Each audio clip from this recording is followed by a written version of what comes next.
तो यहाँ पे मैंने रचना की मदद से प्रिज्म बनाया है। प्रिज्म की एक सामने वाली आकृति बनाई है।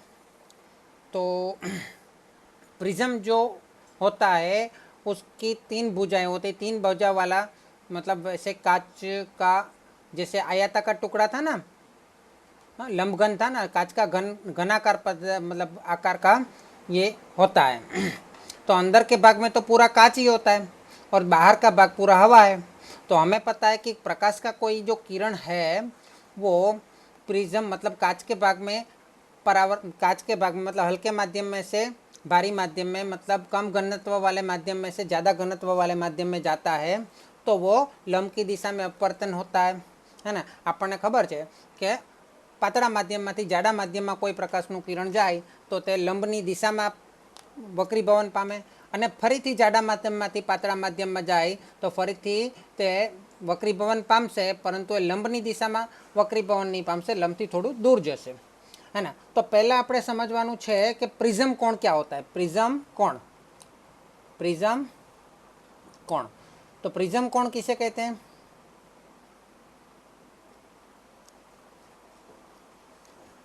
तो यहाँ पे प्रिज्म कोण जो मैंने बनाया है वो 60 के माप वाला बनाया, मतलब कोई भी 2 भुजाओं के बीच का कोण कितना है, 60 है। तो यहाँ पे प्रिज्म कोण कितना है, 60 है, ठीक है ना, 60 डिग्री। तो अभी प्रकाश का कोई एक किरण लेता हूँ मैं। तो प्रकाश का जो किरण मैं लेता हूँ वो नीचे की तरफ से ही लूँगा, क्योंकि मुझे पता है कि उसका अपवर्तन इस प्रकार होगा कि नीचे से करेंगे तो ही उसका सही जाएगा। तो अब नीचे की तरफ से एक प्रकाश का मैं किरण लेता हूँ। उस किरण को आपात किरण बोलते हैं, वो तो हमें पता है। और आपात किरण जो है वो जो सतह है उसके ऊपर जो मैं लंब बनाऊँगा, तो लंब के अगर लंब यहाँ पे अभिलंब बनाऊँगा तो लंब जो बनाऊँगा तो लंब के साथ वो जो कोण बनाएगा उसको कौन सा कोण बोलेंगे, आपात कोण बोलेंगे। यहाँ पे जो कोण बनेगा वो कौन सा कोण होगा, आपात कोण होगा।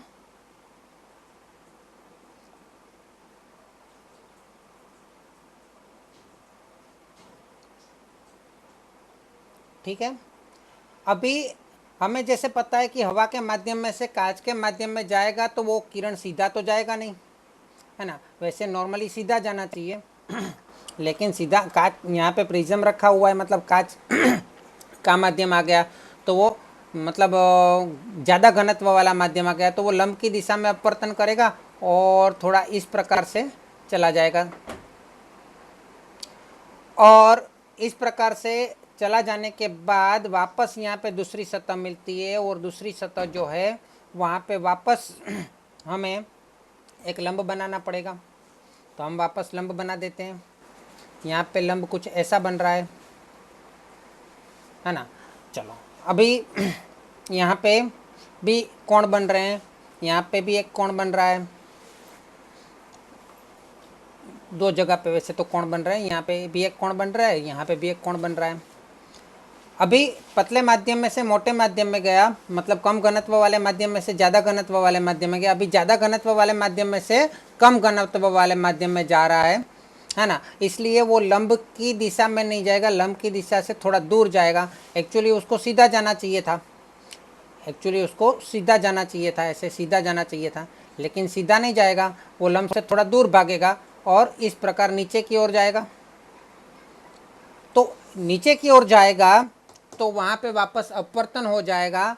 तो ये बाहर निकलने वाला किरण है तो उसको निर्गमन किरण बोलेंगे। क्या बोलेंगे, निर्गमन किरण। और वो लंब के साथ जो कोण बनाएगा, लंब के साथ जो कोण बना रहा है उसको निर्गमन कोण बोलेंगे। क्या बोलेंगे, निर्गमन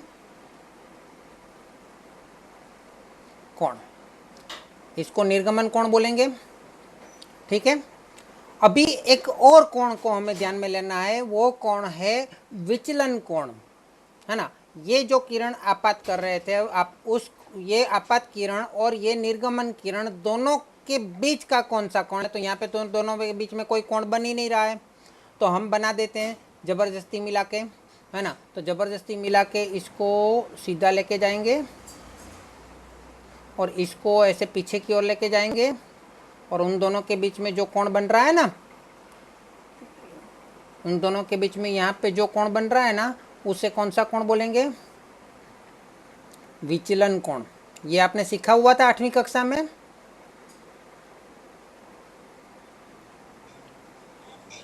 ठीक है, तो आपात कोण, निर्गमन कोण, विचलन कोण और प्रिज्म कोण, है ना। प्रिज्म कोण जो है ना और विचलन कोण जो है ना, विचलन कोण हमेशा प्रिज्म कोण से तो बड़ा ही होता है। ठीक है, क्योंकि अंदर के भाग में है। क्लियर? तो ये आकृति समझ लो और बना लो। ठीक है, तो आप लोगों ने आकृति तो बना ली। आकृति बना ली है तो मैं आपको बताऊं कि मैंने यहाँ पे ABCEGF नाम दे दिया है। वो क्यों दिया है? वो नाम तो देना ही है, लेकिन उसके अलावा भी कुछ चीज़ हमें बतानी है यहाँ पे, कि यहाँ पे जो आपात कोण है इसको मैं आई नाम दे देता हूँ। निर्गमन कोण है उसको मैं इमेज बन रहा है वहाँ पे, इमेज मतलब वहाँ पे प्रतिबिंब बनता है, इसलिए उसको ई नाम दे देता हूँ। यहाँ पे बीच में जो कोण बन रहे हैं ना, ये वाला कोण और ये वाला कोण, इसको मैं आर नाम दे देता हूँ, क्योंकि वो हमारा अपवर्तन कोण है। अपवर्तन कोण मतलब वक्रीभवन कोण।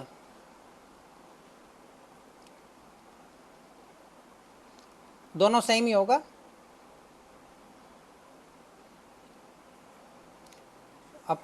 अपवर्तन कोण या वक्रीभवन कोण, वो दोनों सेम ही होगा, है ना। इसके अलावा यहाँ पे ए पे जो कोण बन रहा है मतलब हमारा प्रिज्म कोण, ए पे तो प्रिज्म कोण है ना, ये प्रिज्म कोण है, 60 का बनाया था हमने। ठीक है ना। और यहाँ पे देखो, यहाँ पे जी और ये जो वाला जो कोण बन रहा है ना, यहाँ पे बाहर की साइड में जो कोण बन रहा है, दिख रहा है बाहर की साइड में, उसको मैं नाम देता हूँ डी। अभी यहाँ पे एक रिलेशन बन रहा है, एक संबंध बन रहा है ना। तो यहाँ पे थोड़ा बाहर की ओर दिखा के बता देता हूँ, ये डी है। ठीक है, यहाँ पे रिलेशन बन रहा है ये कि आपका जो आई है मतलब आपात कोण और ई जो है मतलब निर्गमन कोण, उन दोनों का टोटल करो, आई प्लस ई, तो कितना मिलेगा? तो ए प्लस डी जितना मिलेगा। कितना मिलेगा? ए प्लस डी जितना मिलेगा। ये आपको याद रखना होगा, है ना। वो आपको कैलकुलेशन में काम आएगा। वो भौमितिक दृष्टि से बहुत प्रैक्टिस मतलब कोशिश करने के बाद ये सूत्र मतलब इसके जो वैज्ञानिक होते हैं उन लोगों ने ये प्राप्त किया है। हम भी ये प्राप्त कर सकते हैं, लेकिन हमारे पास अभी टाइम कम है। तो ये सूत्र बन रहा है, ये रिलेशन बन रहा है आई और ई, ए और डी के बीच में। ठीक है, तो ये भी आप याद रख लो। अब हम देखेंगे कि प्रिज्म के द्वारा श्वेत प्रकाश, श्वेत मतलब वाइट लाइट का, वाइट प्रकाश के किरण का, है ना। वो तो वाइट प्रकाश के किरण के अंदर हमने पता है कि बहुत सारे रंग समाविष्ट होते हैं, है ना। असंख्य रंग को हम उसमें से विभाजित कर सकते हैं, लेकिन सबको अलग अलग करना हमारी नॉर्मल आँखों के लिए इतना पॉसिबल नहीं है। इसलिए हम उसको अलग अलग नॉर्मली हमारी पहचान के 7 रंगों में उसको देख सकते हैं, है ना। जैसे कि मेघधनुष्य को देख सकते हैं अलग अलग रंगों में, है ना। तो इसी प्रकार प्रिज्म के द्वारा उस श्वेत प्रकाश में से 7 रंगों का विभाजन हम कर सकते हैं, क्योंकि प्रकाश के अलग अलग दृश्य प्रकाश के जो रंग है वो 7 मतलब ये जो 7 रंग हम सीखेंगे वो दृश्य प्रकाश के रंग है ना। और श्वेत प्रकाश उन सभी का समूह है, मतलब सभी को मिला देंगे तो वो श्वेत प्रकाश बनेगा। ठीक है, तो उसको अलग अलग विभाजन करेंगे तो 7 अलग अलग रंग प्राप्त होंगे। लेकिन विभाजन करेंगे कैसे? तो उसके लिए हमें पता है कि सभी रंग की तरंग लंबाई, सभी रंग की तरंग दैर्ध्य कम ज़्यादा है ना। तो उसकी वजह से सबका वक्री भवनांक, सभी रंग का प्रकाश का वेग, सभी रंग के प्रकाश का वेग, गति, वो भी कम ज़्यादा है। और कम ज़्यादा होने की वजह से उसका अपवर्तनांक, उसका वक्री भवनांक, सब प्रकाश मतलब प्रकाश का गति की वजह से अपवर्तन वो कम ज़्यादा होता है ना। तो जो प्रकाश की गति, जिसकी प्रकाश की गति ज़्यादा है ना, तो जिसकी प्रकाश की गति ज़्यादा है वो कम अपवर्तन होगा, और जिसकी प्रकाश की गति कम है वो ज़्यादा अपवर्तन होगा। ठीक है, तो इसमें सबसे ज़्यादा प्रकाश की गति है लाल रंग की, और लास्ट में वायोलेट मतलब बैंगनी मतलब गुजराती में जांबली रंगनी। है ना। तो सबसे पहले मैं यहाँ पे श्वेत प्रकाश की जगह ब्लैक कलर का पेन ले रहा हूँ, क्योंकि श्वेत प्रकाश का तो दिखेगा नहीं इसमें, है ना। तो श्वेत प्रकाश का नीचे से ऐसे ऊपर क्रॉस में एक किरण दाखिल करूँगा। ये एक किरण दाखिल करने के बाद उसके अंदर जिसका अपवर्तन कम होगा वो ऊपर की ओर थोड़ा सा क्रॉस होगा, मतलब कम अपवर्तन होगा, और बैंगनी रंग जैसा कलर होगा उसका अपवर्तन थोड़ा ज़्यादा होगा। और इस प्रकार ये मतलब इसके अंदर बीच में बहुत सारे रंग का विभाजन हम देख सकते हैं, और बाद में वापस इसका अपवर्तन वापस ज़्यादा होगा और इसका अपवर्तन वापस कम होगा। तो इसके बीच में अगर यहाँ पे हम सामने की ओर पर्दा रख दें तो पर्दे पे हमें 7 रंग का पट्टा दिखाई देगा, पट्टियाँ दिखाई देगी, है ना। पहले रेड होगा, उसके बाद मतलब ऑरेंज होगा, उसके बाद पीला होगा, उसके बाद ग्रीन होगा, उसके बाद क्या होगा, आसमानी होगा, आसमानी के बाद नीला होगा, और नीले के बाद लास्ट में बैंगनी होगा। ठीक है, तो यहाँ पे तो मेरे पास 4 रंग है, तो 4 रंग मैंने बता दिए, लास्ट में बैंगनी होगा। ठीक है, बैंगनी मतलब वायोलेट मतलब जांबली। गुजराती में जानी वाली पीनारा आप याद रख सकते हो, और इंग्लिश में VIBGYOR, है ना, VIBGYOR,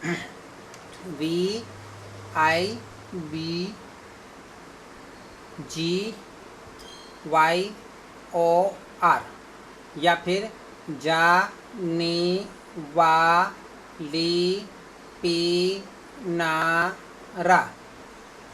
है ना। आर देखो यहाँ पे R फॉर रेड है, O फॉर ऑरेंज है, Y फॉर येलो है, G फॉर ग्रीन है, B फॉर ब्लू है, I फॉर इंडिगो और V फॉर वायोलेट। ठीक है, जांबली मतलब बैंगनी, नी फॉर नीला, वा फॉर आसमानी, हरा, पीला, नारंगी मतलब ऑरेंज, इसको क्या बोलते हैं, ऑरेंज को क्या बोलते हैं, नारंगी।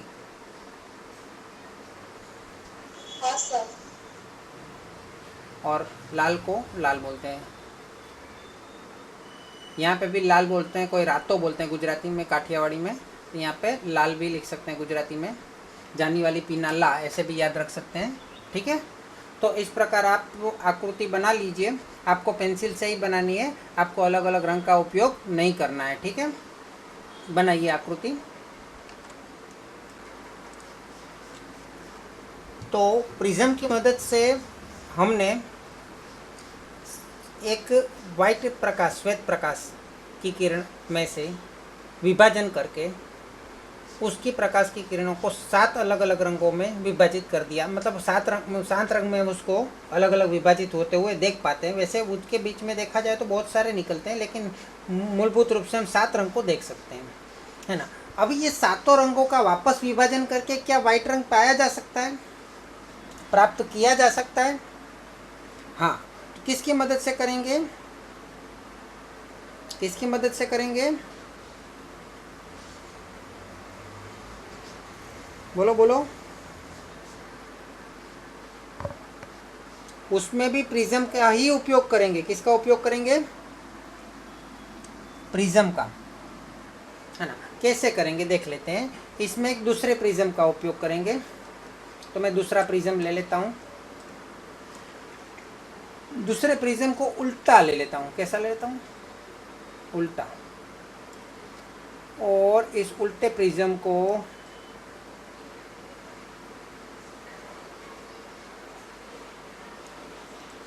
यहाँ पे रख देता हूँ, यहाँ पे।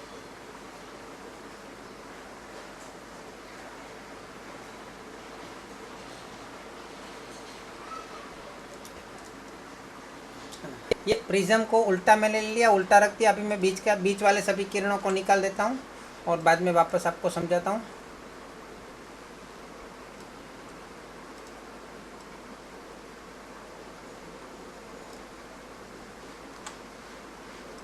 चलो, तो एक्चुअली हमारा जो बैंगनी रंग का लास्ट वाला किरण था वो कुछ ऐसे जा रहा था,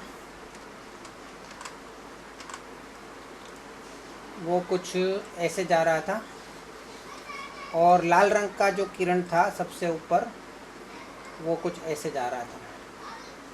अभी जैसे कि पतले माध्यम में से मोटे माध्यम में जा रहे किरण, तो जो लाल रंग तो कम अपवर्तन होता है, तो लाल रंग का कम अपवर्तन होगा और वो सीधा जाने की वजह थोड़ा सा क्रॉस हो जाएगा, थोड़ा सा क्रॉस हो जाएगा, ज़्यादा नहीं, थोड़ा सा, है ना, थोड़ा सा क्रॉस होगा, है ना। जबकि जो बैंगनी मतलब जांबली रंग है, वायोलेट है, उसका तो पतले माध्यम में से मोटे माध्यम में जाएगा, सीधा जा सकता था, लेकिन वो ज़्यादा अपवर्तन होगा। ठीक है, और ये दोनों किरणें यहाँ पे मिलेगी। ये किरण जो मैंने ली है लाल वाली, उसको भी मैं थोड़ा अंदर की ओर कर देता हूँ।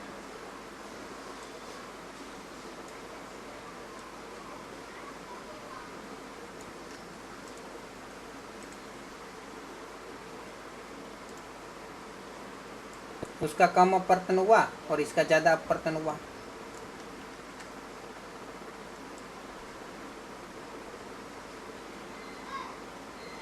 और अब ये दोनों किरणें वापस लाल रंग जब बाहर निकलेगी, निर्गमित होगी, तो लाल रंग का जो किरण है वो वापस थोड़ा अपवर्तन होगा, सीधा जाने की बजाय थोड़ा सा अपवर्तन होगा।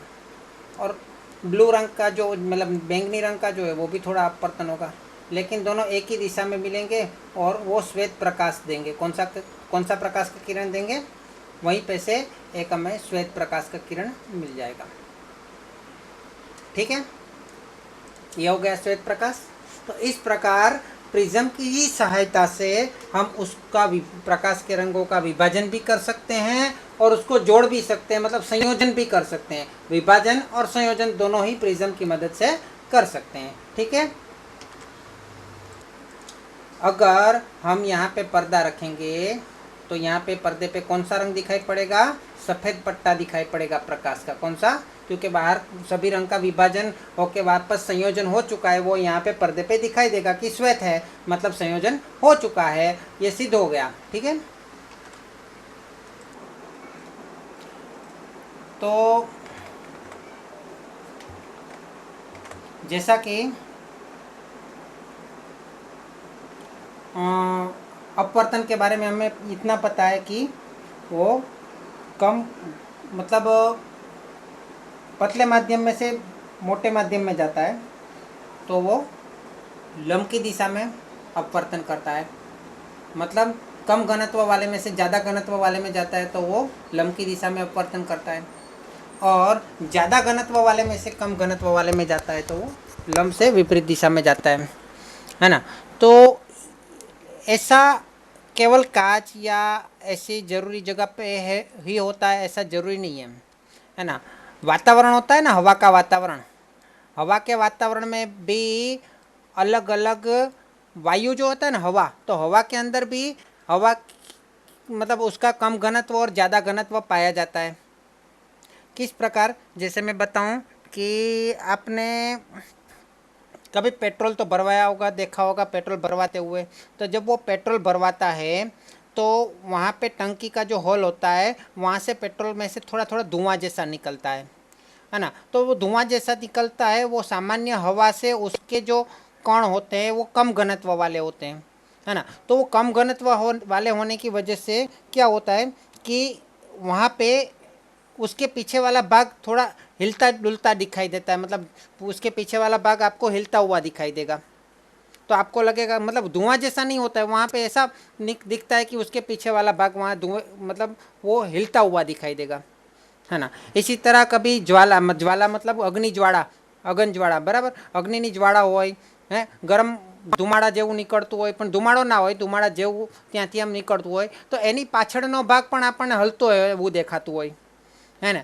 એનું કારણ શું કે જે હવા ગરમ हवा હોય ને, गरम जो हवा होती है ना वो कम घनत्व वाली होती है, और कम घनत्व वाली में से निकलते हुए किरण आपकी आंख में जब आएंगे तो उसके बीच में वापस ज़्यादा घनत्व वाली सामान्य हवा आ जाएगी, है ना। वराड़ मतलब बाप, है ना, बाष्प, बाष्प जो है वो कम घनत्व वाली होती है। ठीक है, तो उसकी गर्म हवा ज़्यादा पतली होती है, कम घनत्व वाली होती है, तो वहाँ पे भी अपवर्तन होता है। इसी तरह जब हम दूर रास्ते पे जाते हैं, है ना, तो दोपहर के समय पे रोड जो होता है, तो रोड एकदम धूप की वजह से गर्म हो जाता है। तो रोड तो गर्म हो जाता है धूप की वजह से, तो उसके नज़दीक वाला जो भाग है, रोड के नज़दीक वाला जो भाग है, वहाँ पे जो हवा है वो गर्मी की वजह से कैसी हो जाती है, कम घनत्व वाली हो जाती है। ये सब कम घनत्व वाली हो जाती है। और ऊपर की हवा थोड़ी ज़्यादा घनत्व वाली होती है, नॉर्मल, उसकी ऊपर की हवा और ज़्यादा घनत्व वाली होती है। तो इसका कम घनत्व, ज़्यादा घनत्व, ज़्यादा घनत्व, उसकी वजह से भी हमें अपवर्तन की बहुत सारी घटनाएं दिखाई देती है। इसके अलावा हम पृथ्वी की दूर तक जाके देखें तो हमें तारे दिखते हैं ना, तारे, सितारे, आसमान में तारे दिखते हैं ना, वो टिमटिमाते हैं, पता है ना, टिमटिमाते हैं। वो एक्चुअल में वो टिमटिमाते नहीं हैं, वो तो ये जलवायु मतलब वातावरण की वजह से, वातावरण में जो हवा के माध्यम अलग अलग होते हैं, हवा के अलग अलग माध्यमों के स्तर बन जाते हैं, कम घनत्व, ज़्यादा घनत्व, है ना। तो पृथ्वी जो है तो उस वहाँ पे तो वातावरण है, लेकिन पृथ्वी के बाहर बहुत दूर तक जाएंगे तो वहाँ पे वातावरण नहीं होगा, शून्यावकाश हो जाएगा, मतलब निर्यात हो जाएगा। तो वहाँ पे तो एकदम घनत्व नहीं है, तो वहाँ पे तो प्रकाश की गति बहुत ज़्यादा होती है। तो वहाँ पे भी बहुत सारे ऐसे हवा के वातावरण के स्तर बन जाते हैं बीच में, और बाद में वहाँ पे बिल्कुल स्तर नहीं रहता जब शून्यावकाश होता है। तो वहाँ पे भी बहुत सारा अपवर्तन होने की वजह से बहुत सारे जगह पे अपवर्तन बार बार बदलता जाता है ना।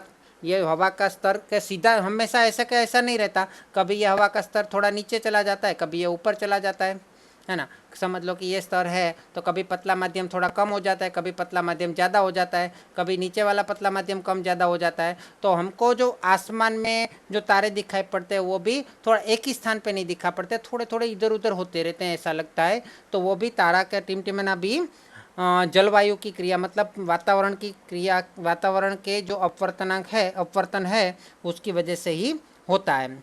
ठीक है। तो इसी प्रकार समंदर की जो पानी होता है समंदर के ऊपर, उसके ऊपर भी कभी कभी ऐसे दृश्य दिखाई देते हैं। तो ये सब जलवायु के अपवर्तन के द्वारा, मतलब वातावरण की वजह से जो वक्रीभवन होता है उसकी वजह से होता है। ठीक है।